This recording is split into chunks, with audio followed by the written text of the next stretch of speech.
So hello and welcome guys, आपका स्वागत है फिर से एक और नई वीडियो में। इस वीडियो के अंदर हम क्लास 11th अकाउंटेंसी का रेक्टिफिकेशन ऑफ एरर के सारे बेसिक्स कवर कर लेंगे, जितने भी बेसिक्स इस चैप्टर के हो सकते हैं। तो चलिए शुरू करते हैं अपनी वीडियो को।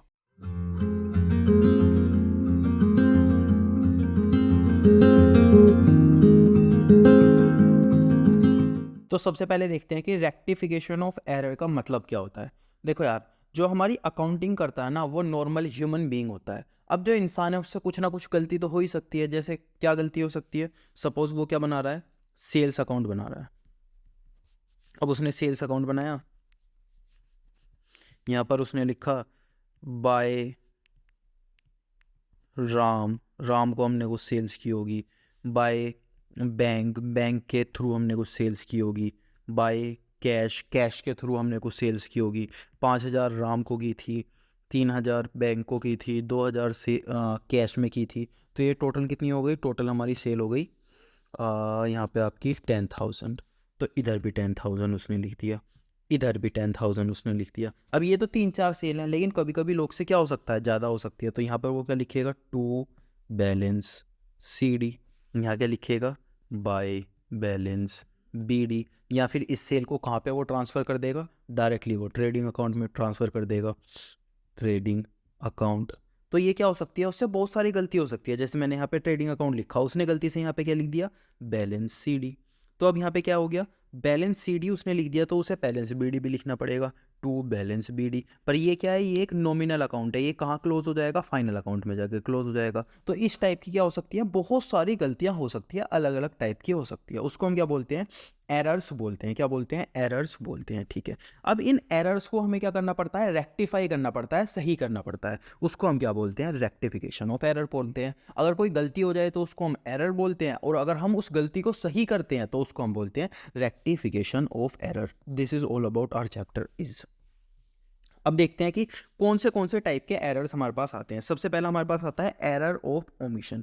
एरर ऑफ ओमिशन क्या होता है? भूल जाना। कभी कभी हम चीज़ों को भूल जाते हैं। जैसे कि सपोज इसने ना सेल की थी, क्या की थी? सेल की थी 10,000 रुपये की, और ये सेल्स लिखना ही भूल गया, रिकॉर्ड करना भूल गया। तो ये क्या हो गया? एरर ऑफ ओमिशन हो गया। या तो वो कंप्लीटली भूल सकता है, 10,000 रुपये की सेल की थी और 10 के 10,000 नहीं लिखे। या फिर वो पार्शली भूल सकता है, 10,000 रुपये की सेल्स की थी, 5,000 तो लिख दी थी उसने और 5,000 नहीं लिखी थी। तो इस तरीके से पार्शली भी वो हो सकता है और कंप्लीटली भी वो हो सकता है। उसको हम क्या बोलते हैं? एरर ऑफ ओमिशन बोलते हैं। इसके बाद एरर ऑफ कमीशन होता है। कमीशन जैसे कि रिकॉर्डिंग में एरर आ सकता है, आपने 10,000 की जगह 20,000 लिख लिया, तो ये भी क्या हो गया? एरर हो गया। कास्टिंग में एरर हो सकता है, डेबिट क्रेडिट में आ सकता है।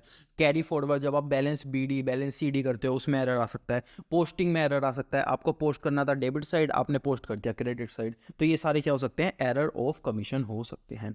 इसके बाद आता है एरर ऑफ प्रिंसिपल। प्रिंसिपल का मतलब यानी कि आपने जो अकाउंटिंग के रूल्स यूज किए हैं, यहाँ पे मैं लिख भी देता हूं, आपने जो रूल्स ऑफ अकाउंटिंग जो यूज किए हैं वो गलत किए हैं। यानी कि आपने जो रूल्स ऑफ अकाउंटिंग यूज किए हैं वो क्या थे? रॉन्ग। यानी कि आपको अकाउंटिंग करनी ही ढंग से नहीं आती थी, इस वजह से भी आपकी गलती हो सकती है। अब सोचो किसी को अकाउंटिंग करनी सही से नहीं आती, तो वो क्या करेगा? वो तो यार गलती ही करेगा। तो उस केस में भी हमारी क्या हो सकती है? गलती हो सकती है। ये क्या होता है? Error of principle. ठीक है। एरर ऑफ प्रिंसिपल क्या हो सकता है? जैसे कि आप कैपिटल की चीज़ को रिवेन्यू एक्सपेंडिचर मान सकते हो। कैपिटल को रिवेन्यू कैसे मान सकते हो? जैसे अगर मैं यहाँ पर एक एग्जांपल आपको दूँ, सपोज आपने फर्नीचर खरीदा। क्या खरीदा? फर्नीचर खरीदा, और फर्नीचर पे आपने रिपेयर्स कराए। क्या कराए? रिपेयर्स कराए। अब ये फर्नीचर आपका खरीदा, ये कौन सी चीज़ है? ये आपका रिवेन्यू एक्सपेंडिचर है। लेकिन आपने रिपेयर्स कराए, ये जो फर्नीचर आपने खरीदा ये कौन सा है? ये कैपिटल एक्सपेंडिचर है। क्यों? क्योंकि आपका क्या है? ये एसेट है। उसके बाद ये रिपेयर कराए, ये कौन सा एक्सपेंडिचर है? ये आपका रिवेन्यू एक्सपेंडिचर है। तो ये जो फर्नीचर है ये क्या है? कैपिटल एक्सपेंडिचर है। रिपेयर क्या है? रिवेन्यू एक्सपेंडिचर है। लेकिन एक महान था, उसे पता ही नहीं था कैपिटल और रिवेन्यू होता क्या है। रिवेन्यू कौन सा होता है? जिसको हम 1 साल से कम यूज़ करते हैं। कैपिटल कौन सा होता है? 1 साल से ज़्यादा यूज़ कर सकते हैं। तो कैपिटल को उसने क्या कर दिया, फर्नीचर को तो रिवेन्यू लिख दिया, कैपिटल नहीं लिखा, और रिपेयर्स को क्या किया, रिवेन्यू नहीं लिखा, कैपिटल लिख दिया। उसको पता ही नहीं था रिवेन्यू क्या होता है, कैपिटल क्या होता है। तो इस टाइप के एरर भी हो सकते हैं, उसको हम क्या बोलते हैं, एरर ऑफ प्रिंसिपल। किसी को अकाउंटिंग सही से नहीं आती तो वो क्या करेगा, एरर ऑफ प्रिंसिपल करेगा। इसके बाद आता है कंपनसेटिंग एरर। कंपनसेटिंग एरर सबसे ज़्यादा इंटरेस्टिंग होते हैं। ये एरर तो होता है, चीज़ें गलत तो होती है, लेकिन ये अपने आप सही हो जाते हैं। यानी कि सपोज आपको क्या करना था ना, आपको डेबिट में लिखना था, इधर से मैं लिखता हूँ एग्जाम्पल। सपोज आपको डेबिट में लिखना था 10,000 रुपये, ठीक है, आपने ये क्रेडिट में लिख दिया। क्या कर दिया, क्रेडिट में लिख दिया। इसके बाद आपको क्रेडिट में लिखना था 10,000 रुपये, आपने ये डेबिट में लिख दिया।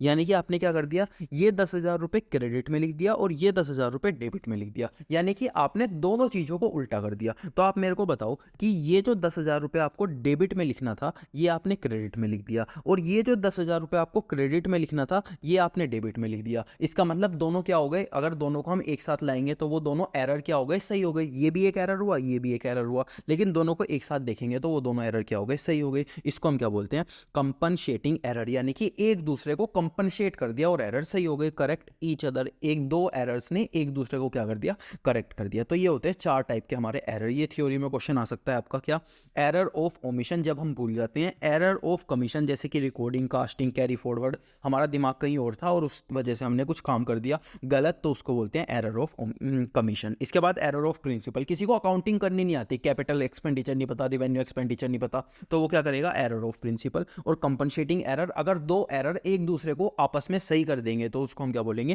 कंपनसेटिंग एरर बोलेंगे, ठीक है। अब देखते हैं कि जो हमारे एरर्स होते हैं उसकी हमारे पास ट्रिक क्या होती है। देखो हमने ये तो देख लिया कि हमारे एरर्स होंगे, ठीक है, लेकिन हम उन एरर को सही कैसे करेंगे, अब देखते हैं। सपोज हमने ना, सबसे पहले हम लिखेंगे कि हमारी रॉन्ग एंट्री क्या हुई, पूरा मैं लिख देता हूं, रॉन्ग एंट्री क्या हुई। उसके बाद हम लिखेंगे कि हमारी करेक्ट एंट्री क्या होनी थी। उसके बाद हम लिखेंगे कि हमारी रेक्टिफिकेशन या रेस्ट्रिक्टेड फिकेशन एंट्री क्या होगी। अब ये दोनों चीज़ें क्या है, ये तीनों चीज़ें क्या है, इसको मैं आपको एक एग्जांपल से समझाना चाहता हूँ।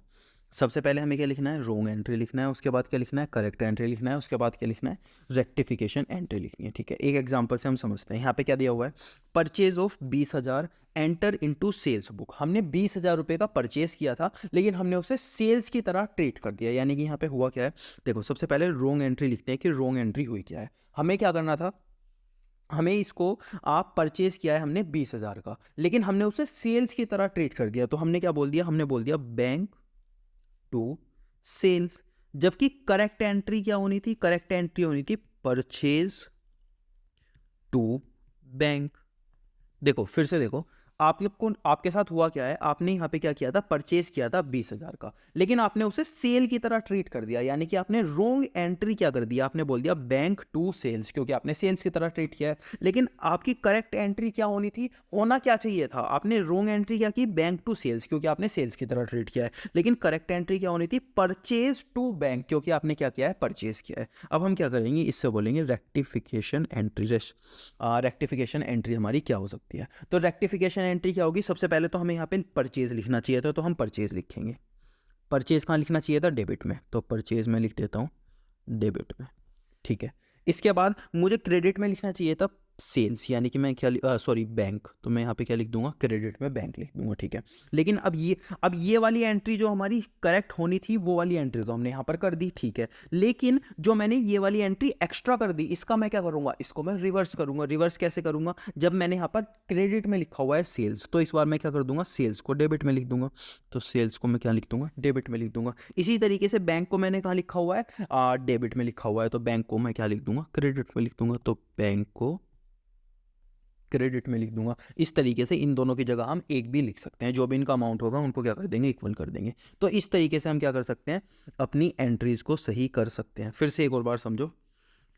सिर्फ यही है इस चैप्टर में। अगर आपको ये चीज़ समझ में आ गई ना तो आप पूरा चैप्टर आराम से कर दोगे। देखो आपको क्या करना था, आपने परचेज किया था 20,000 का, लेकिन आपने सेल्स बुक में डाल दिया, यानी कि उसे सेल्स की तरह ट्रीट कर दिया। तो अब क्या हुआ, सबसे पहले हमने बोला कि रॉन्ग एंट्री लिखो, क्या हो सकती है। आपने बोला रॉन्ग एंट्री हुई है बैंक टू सेल, क्योंकि हमने सेल की तरह ट्रीट कर दिया। मैंने बोला करेक्ट एंट्री क्या हो सकती है, आपने बोला परचेज टू बैंक, क्योंकि हमने क्या किया है, परचेज किया है। ठीक है, इसके बाद रेक्टिफिकेशन ऑफ एरर, यानी कि रेक्टिफिकेशन एंट्री हमारी क्या होनी चाहिए। तो सबसे पहले मैंने आपसे बोला कि सबसे पहले आप देखो कि आपका जो करेक्ट एंट्री है वो कैसे कैसे हुई है। तो सबसे पहले तो आपका परचेज हुआ है, तो हमने बोला यहाँ पे हम परचेज लिख देते हैं। ठीक है, इसके बाद क्रेडिट में सेल होना, बैंक होना चाहिए था, तो हमने क्रेडिट में क्या लिख दिया, बैंक लिख दिया। ठीक है, मैंने बोला ये तो ठीक हो गया, ये वाली एंट्री तो ठीक हो गई जो करेक्ट हमें करनी थी, लेकिन जो हमने रॉन्ग एंट्री एक्स्ट्रा की हुई है उसका हम क्या करें। आपने बोला उस एंट्री को रिवर्स कर दो, तो मैंने रिवर्स करने के लिए क्या किया, सबसे पहले जो सेल मेरी क्रेडिट में लिखी हुई थी उसको मैंने डेबिट में लिख दिया, और जो बैंक मेरा डेबिट में लिखा हुआ था उसको मैंने क्रेडिट में लिख दिया। तो ये क्या हो गई, मेरी रेक्टिफाई एंट्री हो गई, यानी कि रेक्टिफिकेशन एंट्री मेरी यहाँ पर बन गई। तो इस तरीके से मैं क्या कर सकता हूँ, इस तरीके से मैं रेक्टिफिकेशन ऑफ एरर को समझ सकता हूँ। और एग्जांपल इसके कुछ देखते हैं। फर्नीचर ऑफ 15,000, क्या फर्नीचर 15,000 का परचेज किया, पर हमने उसे सेल अकाउंट के अंदर डाल दिया। हमने क्या किया, हमने फर्नीचर परचेज किया और हमने उसे सेल अकाउंट के अंदर डाल दिया। तो सबसे पहले बताओ कि हमने रॉन्ग एंट्री यहाँ पर क्या की है। सबसे पहले बताओ कि हमने यहाँ पर रॉन्ग एंट्री क्या की है। हमने क्या कर दिया, फर्नीचर को सेल की तरह डाल दिया। सेल की तरह यानी कि हमने डाल दिया, हमने बोला कि हमने फर्नीचर को क्या किया है, परचेज किया है। करेक्ट एंट्री हमने क्या की है, हमने की है फर्नीचर टू बैंक। क्या किया है, फर्नीचर टू बैंक। लेकिन हमने क्या बोला कि हमने फर्नीचर को सेल की तरह ट्रीट कर दिया। सेल की तरह ट्रीट कर दिया यानी कि हमने यहां पर बोल दिया बैंक टू फर्नीचर। तो हमने क्या किया था, हमने देखो फिर से देखो, यहाँ पर हमारी रॉन्ग एंट्री क्या होनी चाहिए थी। हमने बोला था कि जो हमारा फर्नीचर है, हमने 15,000 रुपये का फर्नीचर परचेज किया है। ठीक है, बट हमने क्या बोल दिया कि हमने 15,000 रुपये का फर्नीचर सेल किया है। हमने किया तो परचेज था, एंट्री कर दी सेल की, तो हमारी रॉन्ग एंट्री क्या हुई, सेल की। सेल की रॉन्ग एंट्री क्या होगी, बैंक टू फर्नीचर। और करेक्ट एंट्री क्या होगी, हमने परचेज किया है, तो फर्नीचर टू बैंक। अब रेक्टिफाई एंट्री मेरे को फटाफट बता दो। सबसे पहले रेक्टिफाई एंट्री हम कैसे करते हैं, ये फर्नीचर हो गया तो यहाँ पर लिखते हैं फर्नीचर। ठीक है, ये बैंक हो गया तो यहाँ पर लिखते हैं टू बैंक। ठीक है, इस एंट्री को हम रिवर्स करेंगे तो यहाँ पर क्या हो गया, क्रेडिट की जगह डेबिट में लिख दूंगा क्या, फर्नीचर, और यहाँ पर क्या लिख दूंगा, बैंक टू बैंक। तो ये क्या हो गई, मेरी रेक्टिफाई एंट्री हो गई। फिर से देखो, हमने क्या किया, हमने फर्नीचर को 15,000 का परचेज किया था, बट हमने उसे सेल्स की तरह ट्रीट कर दिया। यानी कि हमारी रॉन्ग एंट्री क्या हुई, हमने बैंक टू फर्नीचर लिख दिया, यानी कि हमने उसे सेल की तरह ट्रीट कर दिया। जबकि हमारी करेक्ट एंट्री होनी क्या थी, फर्नीचर टू बैंक, यानी कि हमने परचेज उसको किया था। तो रेक्टिफाई एंट्री क्या होगी, सबसे पहले तो हम क्या करेंगे, ये वाला फर्नीचर उठाएंगे, इसको यहाँ लिख देंगे डेबिट में, और ये वाला बैंक उठाएंगे, इसको यहाँ लिख देंगे क्रेडिट में। ठीक है, इसके बाद हम यहाँ पे क्या करेंगे, इसके बाद हमने यहाँ पर अगर इस वाली एंट्री को क्या करेंगे, रिवर्स, क्योंकि ये एंट्री क्या हो चुकी थी, एक्सेस हो चुकी थी। तो यहाँ पर हम क्या करेंगे, एक्सेस यानी कि ज़्यादा हो चुकी थी। इसके बाद हम इसे क्या करेंगे, रिवर्स करेंगे, यानी कि अगर हमने फर्नीचर को कहाँ लिखा हुआ है, क्रेडिट में, तो हम यहाँ पर डेबिट में लिख देंगे, और यहाँ पर हमने कहाँ लिखा हुआ है, बैंक को डेबिट में, तो हम यहाँ पर क्रेडिट में लिख देंगे। तो ये क्या हो जाएगी, मेरी रेक्टिफाई एंट्री हो जाएगी। ठीक है, एक और एग्जांपल देखते हैं। Sale of machinery treated as ordinary sale. तो हमने क्या किया है, हमने देखो यहाँ पर रॉन्ग एंट्री, करेक्ट एंट्री और रेक्टिफाई एंट्री। तो देखो हमने यहाँ पर किया क्या है, हमने मशीन सेल की थी। क्या की थी, मशीन। मशीन हमारी क्या होती है, एसेट होती है। हमने मशीन सेल की थी, लेकिन उसे as a ordinary sale treat कर दिया। अब सबसे पहले हमने गलती क्या की है, हमने गलती ये की है कि उसको ऑर्डिनरी सेल ट्रीट कर दिया। तो हमारी रॉन्ग एंट्री क्या होगी, हमारी रॉन्ग एंट्री होगी bank to sales. Bank to sales क्यों होगी, क्योंकि हम जैसे सेल करते हैं, अपने स्टॉक को सेल करते हैं, हमने वैसे सेल क्या किया है, मशीनरी सेल की है। मशीनरी हमारी क्या है, मशीनरी हमारी एसेट है, लेकिन हमने ट्रीट क्या कर दिया, उसे ऑर्डिनरी सेल की तरह ट्रीट कर दिया। ऑर्डिनरी सेल यानी कि वो वाली सेल जो कि हम नॉर्मली करते हैं, अपने स्टॉक की करते हैं, उसकी हम एंट्री क्या करते हैं, बैंक टू सेल। लेकिन हमें एंट्री करनी क्या चाहिए थी, हमें करनी चाहिए थी बैंक टू मशीनरी।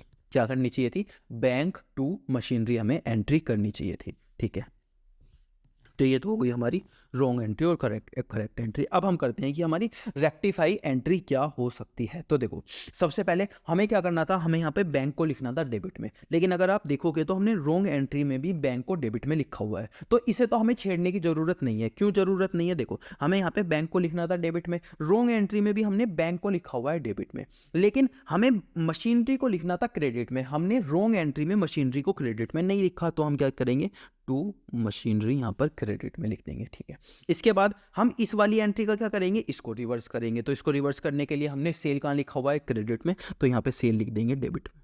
तो यहाँ क्या हो गया, sales debit account.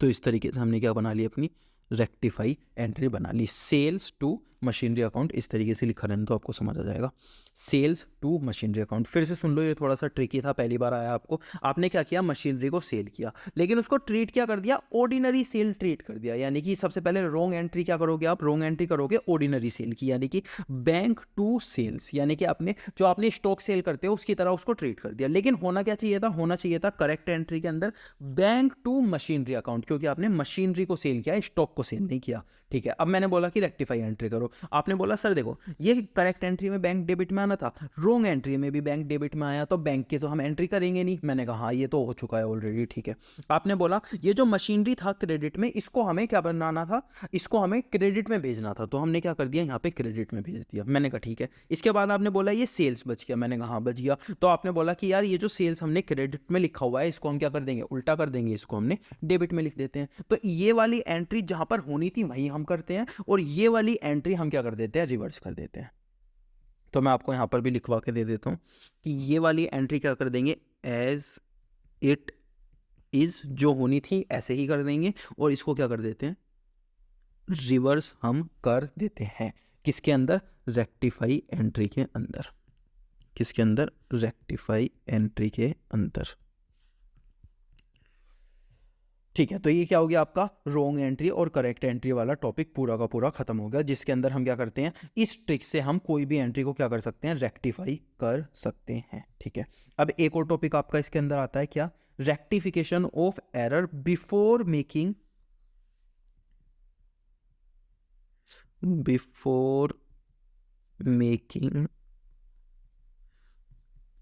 Trial balance और आफ्टर मेकिंग ट्रायल बैलेंस। अब ये ट्रायल बैलेंस क्या होता है, आपको ये पता होना चाहिए। ट्रायल बैलेंस का मतलब होता है,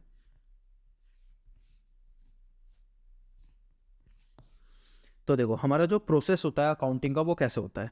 प्रोसेस सबसे पहले हमारे पास आता है सोर्स डॉक्यूमेंट। ठीक है, इसके बाद हम क्या करते हैं, इसके बाद उससे करते हैं जनरल, उससे बनाते हैं जनरल, यानी कि हम जनरल एंट्री करते हैं। ठीक है, उसके बाद हम क्या करते हैं, उसके बाद हम लेजर बनाते हैं। उसके बाद हम क्या करते हैं, उसके बाद हम ट्रायल बैलेंस बनाते हैं। और उसके बाद हम क्या करते हैं, उसके बाद हम फाइनल अकाउंट बनाते हैं। फाइनल अकाउंट यानी कि जो आपका ट्रेडिंग अकाउंट होता है, P&L अकाउंट होता है, और बैलेंस शीट होती है, ये सारी चीज़ें किसके अंदर आती है, फाइनल अकाउंट के अंदर आती है। तो ये हमारे अकाउंटिंग का प्रोसेस होता है। सबसे पहले हमारे पास आता है सोर्स डॉक्यूमेंट, जैसे कि बिल वगैरह हो गया, फिर जनरल, फिर लेजर, फिर ट्रायल बैलेंस, और फिर आता है फाइनल अकाउंट। अब आप ना रेक्टिफाई दो तरीके से कर सकते हो। रेक्टिफाई कैसे कर सकते हो, या तो आप यहाँ पर रेक्टिफिकेशन कर लो, या तो आप यहाँ पर रेक्टिफिकेशन कर लो। रेक्टिफिकेशन यहाँ पर यानी कि बिफोर मेकिंग ट्रायल बैलेंस, या फिर आप यहाँ पर रेक्टिफिकेशन कर लो। यहाँ पर कहाँ पर,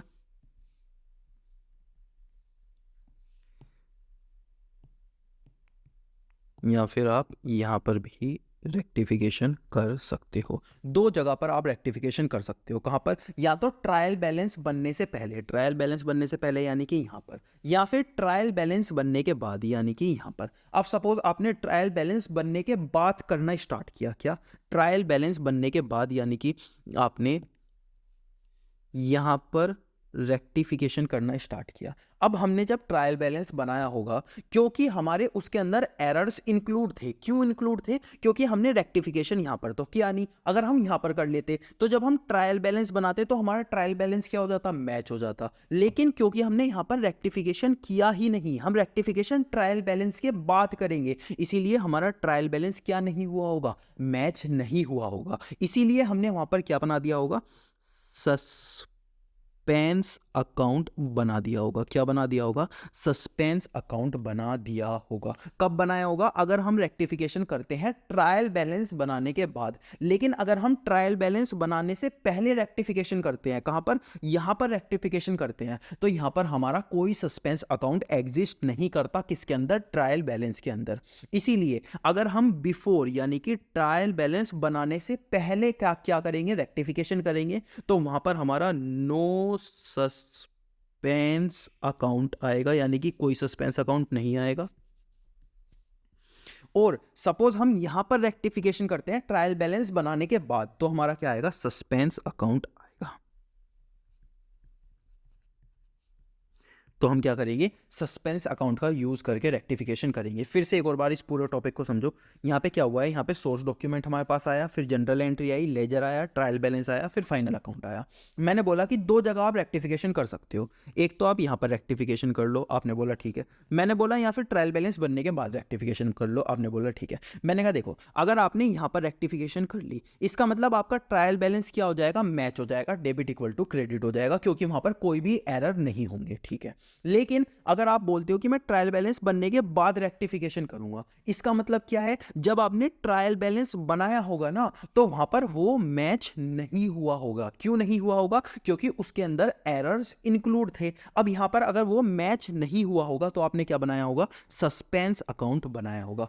इसका मतलब क्या होता है? अगर आप रेक्टिफिकेशन बाद में करते हो, तो आपको क्या करना पड़ता है? सस्पेंस अकाउंट का यूज करना पड़ता है। लेकिन अगर आप रेक्टिफिकेशन पहले कर लेते हो, तो आपको कोई भी सस्पेंस अकाउंट का यूज नहीं करना पड़ता। क्यों? क्योंकि उस केस में अगर आपने यहां पर रेक्टिफिकेशन कर लिया, तो यहां पर ट्रायल बैलेंस क्या हो जाता है? आपका मैच हो जाता है। यहां पर रेक्टिफिकेशन कर लिया तो ट्रायल बैलेंस क्या हो जाता है? मैच हो जाता है। लेकिन अगर आपने यहां पर रेक्टिफिकेशन किया, तो आपका ट्रायल बैलेंस क्या नहीं होता? मैच नहीं होता, जिसकी वजह से हमारा सस्पेंस अकाउंट एग्जिस्टेंस में आ जाता है। इसका मतलब अगर आप before making trial balance rectification कर रहे हो, तो सस्पेंस अकाउंट का यूज नहीं होगा। लेकिन अगर आप आफ्टर मेकिंग ट्रायल बैलेंस क्या कर रहे हो? रेक्टिफिकेशन कर रहे हो, तो सस्पेंस अकाउंट का हमें यूज करना पड़ेगा। अब सस्पेंस अकाउंट का हम यूज कैसे करते हैं, वो भी हम एग्जांपल्स के थ्रू समझ लेते हैं।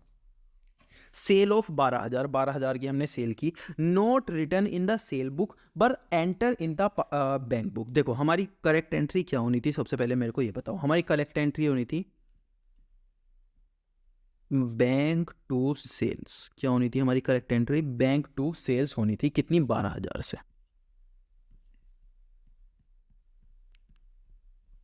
ठीक है, क्या हो रहा है? बैंक टू सेल्स होनी थी कितनी? 12,000 से हमारी करेक्ट एंट्री होनी चाहिए थी। लेकिन क्वेश्चन के अंदर हमको दिया क्या है? क्वेश्चन के अंदर हमको दिया गया है कि हमने इसे not return into sales book, हमने सेल्स वाले में तो नहीं लिखा, but enter in the bank account हमने बैंक के अंदर एंटर कर दिया। यानी कि हमने सेल्स के अंदर नहीं लिखा, बैंक के अंदर लिख दिया। तो हमारी जो करेक्ट एंट्री है, हमारी रेक्टिफाई एंट्री क्या होनी चाहिए? जो हमारी रेक्टिफाई एंट्री है वो हमारी क्या होनी चाहिए? वो हमारी बैंक तो हम दोबारा से लिखेंगे नहीं, ये वाला जो बैंक है इसको तो हम दोबारा से लिखेंगे नहीं। क्यों? क्योंकि हमने ये ऑलरेडी लिख दिया। लेकिन हम क्या लिखेंगे? हम सेल्स को लिखेंगे। तो हम क्या करेंगे? यहाँ पर टू सेल्स लिख देंगे। क्या लिख देंगे? टू सेल्स लिख देंगे, ठीक है। अब हम यहाँ पर डेबिट में क्या लिखेंगे? ये हमारा एक बहुत बड़ा क्वेश्चन आ गया कि यार हम डेबिट में क्या लिखेंगे? क्योंकि हमने यहाँ पर क्या लिखा हुआ है? बैंक लिखा हुआ है। तो डेबिट में हम क्या लिखेंगे? उसके लिए हमारे पास दो ऑप्शन आते हैं। क्या? कि हम बिफोर ट्रायल बैलेंस कर रहे हैं या फिर आफ्टर ट्रायल बैलेंस कर रहे हैं। अब ऊपर जाओ और देखो, अगर हम बिफोर ट्रायल बैलेंस करते हैं, क्या बिफोर ट्रायल बैलेंस करते हैं, तो हम सस्पेंस अकाउंट का यूज नहीं करते। यानी कि उस केस में हम क्या करते हैं? डेबिट को खाली छोड़ देते हैं और टू सेल्स डायरेक्टली यहां पर लिख देते हैं। क्या? टू सेल्स डायरेक्टली यहां पर लिख देते हैं। लेकिन अगर हम आफ्टर करते हैं, बाद में करते हैं, कब? जब हमारा क्या बन जाता है? ट्रायल बैलेंस बन जाता है, तो उस केस में हमें सस्पेंस अकाउंट का यूज करना होता है। और उस केस में हम क्या करते हैं? Suspense account debit to sales account लिख देते हैं। तो ये दो टाइप से हमारी एंट्री हो सकती है। फिर से एक और बार समझ लो, ये हुआ क्या है? यहाँ पर हमने जो है सेल्स की थी 12,000 की, आपने बोला ठीक है। हमने यहाँ पे सेल्स की एंट्री की, करेक्ट एंट्री होनी क्या चाहिए थी? Bank to sales account. कितना? 12,000 और 12,000 क्या? Bank to sales account. मैंने आपको बताया कि देखो इसमें लिखा क्या है? हमने नोट रिटर्न इन सेल्स बुक, हमने सेल्स बुक में तो लिखा नहीं, यानी कि यहाँ पे तो हमने लिखा नहीं, लेकिन हमने एंटर कर दिया बैंक के अंदर, यानी कि हमने बैंक के अंदर यहाँ पर ये लिख दिया। तो हमारी रेक्टिफाई एंट्री क्या होनी चाहिए? आपने बोला देखो सर बैंक के अंदर तो इन्होंने ऑलरेडी लिख दिया, इसका मतलब यहाँ पर तो हम कुछ भी नहीं लिखेंगे, लेकिन इन्होंने सेल्स के अंदर नहीं लिखा, तो हम क्या कर देते हैं, रेक्टिफाई एंट्री के अंदर सेल्स के अंदर लिख देते हैं। मैंने बोला ठीक है। आपने बोला सर यार ये तो बहुत अजीब है, डेबिट के अंदर यहाँ पे कुछ आया ही नहीं, ये कैसी एंट्री है? तो मैंने बोला देखो अगर आप ट्रायल बैलेंस बनाने से पहले अपना काम कर रहे हो, कहाँ पर, यहाँ पर अपना काम कर रहे हो, तो यहाँ पर कोई भी आपका सस्पेंस अकाउंट नहीं आएगा, इसीलिए ये एंट्री ऐसी की ऐसी ही दिखेगी, ठीक है। लेकिन मैंने आपसे बोला अगर आप आफ्टर मेकिंग ट्रायल बैलेंस कर रहे हो तो आपको क्या लगाना पड़ेगा, सस्पेंस अकाउंट बनाना पड़ेगा, और यहाँ पर suspense account debit to sales account आपका हो जाएगा। तो ये एंट्री दो टाइप से हो सकती है। ये जो एंट्री है रेक्टिफाई की, ये दो टाइप से हो सकती है। क्वेश्चन के अंदर आपको लिख के दिया जाएगा कि आप ट्रायल बैलेंस से पहले कर रहे हो या ट्रायल बैलेंस के बाद में कर रहे हो। थोड़े बहुत और एग्जांपल इसके देखते हैं। Good sold to Mohan for 550 was posted as 500 in Mohan's account. देखो हमारी जो रॉन्ग एंट्री है या फिर हमारी करेक्ट एंट्री क्या होनी चाहिए थी, हमारी रॉन्ग एंट्री क्या होनी चाहिए थी। ये जो मैंने बताया ना, करेक्ट पहले रॉन्ग बाद में, कुछ भी लिख सकते हो आप, आपको सिर्फ लॉजिक लगाना है। जो हम करते आ रहे हैं वही लिखते हैं। ये हमारी रॉन्ग एंट्री, ये हमारी करंट एंट्री, ये हमारी रेक्टिफाई एंट्री, ठीक है। अब क्या हुआ यहाँ पे, good sold to Mohan for 550 rupees. हमने क्या किया, मोहन को गुड सोल्ड किए कितने, 550 रुपए के, ठीक है। Was posted as 500 in Mohan account. सबसे पहले हमारी करेक्ट एंट्री क्या होनी चाहिए थी, अगर हमने मोहन को सोल्ड किया है तो मोहन टू सेल्स आना चाहिए था, ठीक है। कितना आना चाहिए था, 550 रुपये, ठीक है। लेकिन हमने क्या कर दिया, मोहन अकाउंट के अंदर, रॉन्ग एंट्री के अंदर हमने मोहन अकाउंट के अंदर 500 रुपये लिख दिए, लेकिन सेल्स के अंदर हमने अभी भी 550 रुपये लिखे हुए हैं। सेल्स के अंदर अभी भी हमने 550 रुपये ही लिखे हुए हैं, ठीक है। तो अब मैं आपसे पूछना चाहता हूँ कि हमारी रेक्टिफाई एंट्री यहाँ पर क्या होगी। हमारी जो रेक्टिफाई एंट्री है वो यहाँ पर क्या होगी। तो रेक्टिफाई एंट्री के लिए हमें क्या करना होगा, सबसे पहले हम देखते हैं कि यहाँ पर क्या हुआ है, सेल्स और सेल्स, ये दोनों चीज़ें तो क्रेडिट में ही आनी थी। सेल्स हमें लिखना कहाँ था, करेक्ट एंट्री के अंदर हमने सेल्स क्रेडिट में लिखना था, यहाँ पर भी क्रेडिट में हमने लिखा हुआ है। 550 रुपये लिखना था, यहाँ पर भी 550 रुपये लिखा हुआ है, तो इसे तो हम नहीं छेड़ने वाले। हमें क्या करना था, यहाँ पर मोहन लिखना था 550 रुपये, हमने मोहन लिखा हुआ है 500 रुपये, तो हम यहाँ पर मोहन लिख देते हैं अकाउंट डेबिट टू 50 रुपये। और क्यों, क्योंकि हम 550 हमें लिखना था, 500 हम ऑलरेडी लिख चुके हैं, तो अब कितना लिखेंगे, सिर्फ 50 ही तो लिखेंगे, ठीक है। लेकिन टू क्रेडिट में हम क्या लिखेंगे हमें नहीं पता। उसके लिए हमारे दो केसेस बनेंगे, क्या, एक तो कि हम बिफोर ट्रायल बैलेंस बना रहे हैं या फिर आफ्टर ट्रायल बैलेंस बना रहे हैं। अगर सपोज हम बिफोर ट्रायल बैलेंस बनाते हैं तो क्या होगा, हमारा सस्पेंस अकाउंट नहीं आएगा, यानी कि हम यहाँ लिख देंगे मोहन अकाउंट डेबिट टू, इसे छोड़ देंगे हम खाली। लेकिन अगर हम आफ्टर बना रहे हैं तो हम क्या लिखेंगे, मोहन अकाउंट डेबिट 50 रुपये से टू, यहाँ पे थोड़ी जगह कम पड़ गई, टू सस्पेंस अकाउंट कितने रुपए से, 50 रुपये से। सस्पेंस अकाउंट कितने रुपए से, 50 रुपये से। तो हमने क्या किया, अगर हम बिफोर बनाते हैं तो हम इस एंट्री को ऐसा का ऐसे ही लिख देते हैं, कैसा, बिल्कुल ऐसा ही। लेकिन अगर हम आफ्टर बनाते हैं तो हमें सस्पेंस अकाउंट यहाँ पर बनाकर दिखाना होता है। इसके बाद एक और एग्जांपल आपके पास आता है, क्या, परचेज बुक अंडर कास्ट, यानी कि परचेज बुक क्या हो गई, कम हो गई। सपोज आपकी परचेज हुई थी 10,000 की, सपोज आपकी परचेज हुई थी 10,000 की, लेकिन आपने जो परचेज रिकॉर्ड की वो कितने की आपने परचेज रिकॉर्ड की 8,000 की। तो यहाँ पर हुआ क्या, यहाँ पर अगर हमें लिखे wrong entry, correct entry, rectify entry, तो रॉन्ग एंट्री, करेक्ट एंट्री और रेक्टिफाई एंट्री क्या हुई, आपने सपोज परचेज किया था, परचेज की आपने एंट्री की होगी, परचेज अकाउंट डेबिट, आपने 8,000 रुपये यहाँ पर डाल दिए टू बैंक अकाउंट, कितने, 8,000 रुपये। लेकिन आपको डालने कितने थे, परचेज टू बैंक अकाउंट 10,000 रुपये आपको डालने थे, कितने डालने थे, 10,000 रुपये डालने थे। लेकिन यहाँ पे लिखा क्या है, परचेज बुक अंडर कास्ट लिखी है। इसका मतलब आपने जो बैंक के अंदर डाले हैं ना, बैंक के अंदर तो पूरे 10,000 डाले हैं, लेकिन आपने क्या किया है, परचेज बुक के अंदर केवल और केवल परचेज बुक के अंदर आपने क्या किया है, केवल और केवल 8,000 डाले हैं। अब देखते हैं, ये हो गई हमारी रॉन्ग एंट्री, ये हो गई हमारी rectify entry. Wrong entry, correct entry और रेक्टिफाई एंट्री। सबसे पहले हम देखते हैं कि यहाँ पे बैंक अकाउंट आना था 10,000 रुपये, यहाँ पे तो बैंक अकाउंट आ गया 10,000 रुपये, तो इसे तो हम छेड़ेंगे नहीं। यहाँ पे हमारी परचेज आनी थी 10,000 रुपये, यहाँ पे हमारी परचेज आई है लेकिन 8,000 रुपये आई है, तो हम यहाँ क्या लिखेंगे, परचेज लिखेंगे।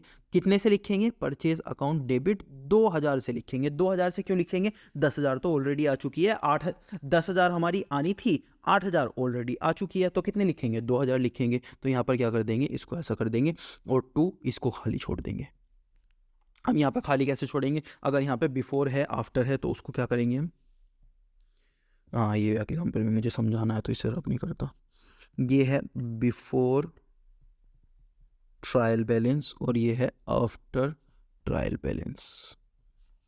बिफोर ट्रायल बैलेंस में हम क्या करेंगे, परचेज 2,002 इसको खाली छोड़ देंगे, लेकिन आफ्टर में क्या करेंगे, परचेज 2,002 सस्पेंस अकाउंट लिखेंगे 2,000। क्यों, क्योंकि ये क्या है, हमारा ट्रायल बैलेंस बनने के बाद है। अभी तो आपको ये समझ में आने लगा होगा, ठीक है। अब हम लास्ट में देखते हैं सेल्स बुक अंडरकास्ट, यानी कि इस बार हमने सेल्स को अंडरकास्ट किया है, तो इस बार क्या करेंगे, सेल्स को ओवरकास्ट कर देंगे। देखो सेल्स हम करते क्या है, सपोज हम करते हैं बैंक टू सेल्स। अब इसे डायरेक्टली मैं आपको करके बता रहा हूँ, हम करते क्या है, बैंक टू सेल्स करते हैं, ठीक है। बैंक तो हमने पूरा लिख दिया लेकिन हमने सेल्स नहीं लिखी, तो हम क्या करेंगे, डायरेक्टली लिख देंगे टू सेल्स। तो हम क्या कर देंगे, यहाँ पे डायरेक्टली रेक्टिफाई एंट्री लिख देंगे। क्या, अगर सेल्स बुक क्या हुई है, अंडरकास्ट, अंडरकास्ट यानी कि कम हो गई, तो हमें क्या करना है, इंक्रीज करना है, तो डायरेक्टली लिख देंगे टू सेल्स। और यहाँ पर क्या लिख देंगे, डेबिट में छोड़ देंगे जगह खाली, ठीक है। अब यहाँ क्या हो सकता है, हमारा आफ्टर हो सकता है और बिफोर हो सकता है। सपोज हमने बिफोर ट्रायल बैलेंस किया है और यहाँ पर आफ्टर ट्रायल बैलेंस किया है, तो बिफोर ट्रायल बैलेंस के केस में हम क्या करेंगे, बिल्कुल सेम एंट्री कर देंगे, ये डेबिट टू सेल्स, लेकिन यहाँ पर क्या लिखेंगे, suspense account to sales account. तो हमने यहाँ पे क्या किया है, ये वाली मैंने आपको डायरेक्टली करके दिखा दी। अगर सेल्स बुक हमारी क्या है, ओवरकास्ट है, ओवरकास्ट यानी कि सेल्स बुक हमारी ज़्यादा है, मैंने अंडर के हिसाब से कर दी, तो यहाँ पर मैं अंडर लिख देता हूँ। सपोज अंडरकास्ट था तो मैंने अंडर के हिसाब से कर दी। सपोज हमारी सेल्स बुक क्या है, अंडरकास्ट है यानी कि कम है, हमें क्या करना है, इंक्रीज करना है, तो हम क्या करेंगे, डायरेक्ट एंट्री कर देंगे, यहाँ पे डेबिट और यहाँ पे क्या कर देंगे, सेल्स कर देंगे, जिसने से भी वो अंडरकास्ट होगी। अगर बिफोर ट्रायल बैलेंस होगा तो यहाँ पर क्या होगा, यहाँ पर हम डायरेक्टली डेबिट लिख के टू सेल्स लिख देंगे, इस वाले को खाली छोड़ देंगे, लेकिन अगर आफ्टर होगा तो यहाँ पर सस्पेंस अकाउंट लिख देंगे। तो यहाँ पर क्या हो गया, यहाँ पर मेरी तरफ से ये पूरा चैप्टर खत्म हो गया। इसके सारे बेसिक्स हमने कर लिए, जितने भी बेसिक्स हो सकते थे, रेक्टिफिकेशन ऑफ एरर के, रॉन्ग एंट्री, करेक्ट एंट्री, जितनी भी थ्योरी हो सकती थी, टाइप ऑफ एरर वगैरह, वो सारी चीज़ें मैंने आपको करके बता दी। अभी हम क्या करेंगे, इसके क्वेश्चंस करेंगे, वो वाली वीडियो में आपको उसका लिंक आपको डिस्क्रिप्शन में मिल जाएगा, तो वो वाली वीडियो आप देख सकते हो, जिसके अंदर मैंने इसके यहाँ पे क्वेश्चंस आपको कराए होंगे। क्वेश्चंस आप कर लेते हो तो आपकी प्रैक्टिस हो जाएगी और ये वाला चैप्टर क्या हो जाएगा, क्लोज हो जाएगा।